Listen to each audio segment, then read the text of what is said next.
Helicobacter have chromosomal absence.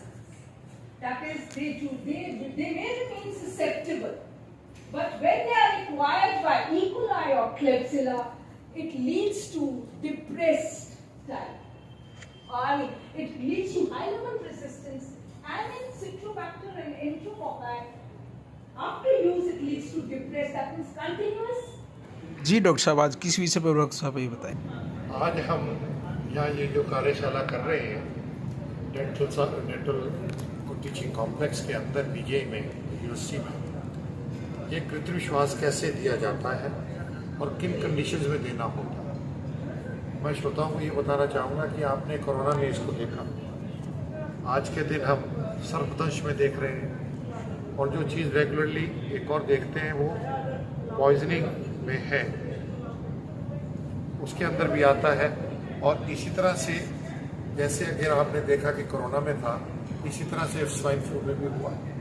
और इसी तरह से मेरे साथी डॉक्टर प्रशांत है, जो ट्रॉमा इश्यू देखते हैं, या हेड इंजरी हो, चेस्ट इंजरी हो, या और तरह की ट्रॉमा के अंदर चीज़ें या इन्फेक्शंस हैं, उसमें कैसे सांस फेल करता है, सांस लेना एक आदमी और रेस्पिरेटरी फेलियर होता है, उसको कैसे डील करते हैं, वो हमने कोशिश की है।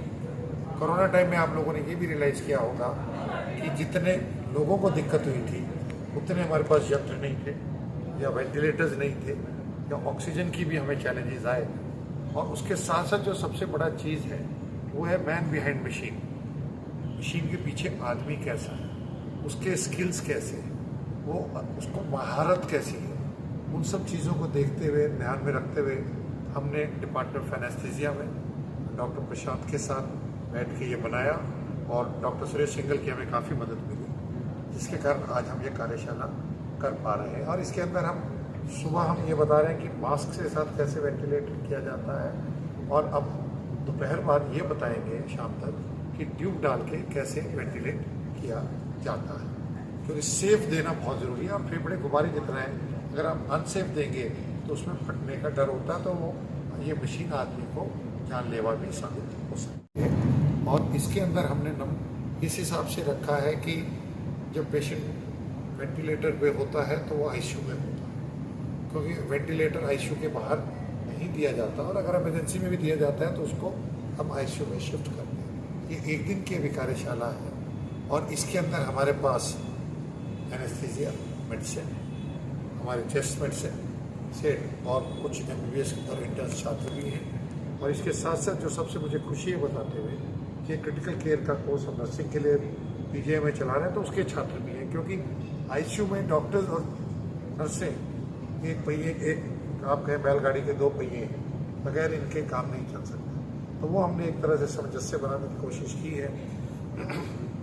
और डॉक्टर प्रशांत, जो कि आपको आज मैं बताते खुशी भी हो रही है कि ये जो न्यूरो क्रिटिकल केयर हम बोलते हैं, जिनको हेड इंजरी होती है या जिनको आपको ट्यूमर रिमूवल होता है, सर्जन सबको न्यूरो सर्जन मानते हैं, लेकिन जो पीछे पीठ की ढाल की तरह काम करते हैं, जो वेंटिलेट करते हैं, जो एयरवे संभाल के रखते हैं, वो इनका काम है जो बहुत ही जटिल है।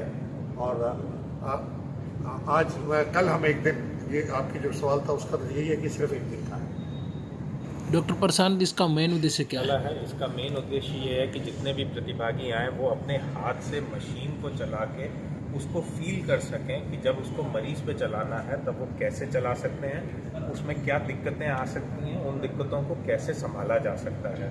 तो जितने भी प्रतिभागी हैं, हमें पूरा विश्वास है कि यहाँ से जाने के बाद वो किसी भी क्रिटिकल मरीज़ को वेंटिलेटर से रिलेटेड उनका जो भी अनुभव यहाँ होगा, उससे वो उन मरीज़ों को अपने अस्पतालों में, अपने आईसीयूज़ में बेहतर तरीके से और ज़्यादा कॉन्फिडेंस, आत्मविश्वास के साथ संभाल सकें।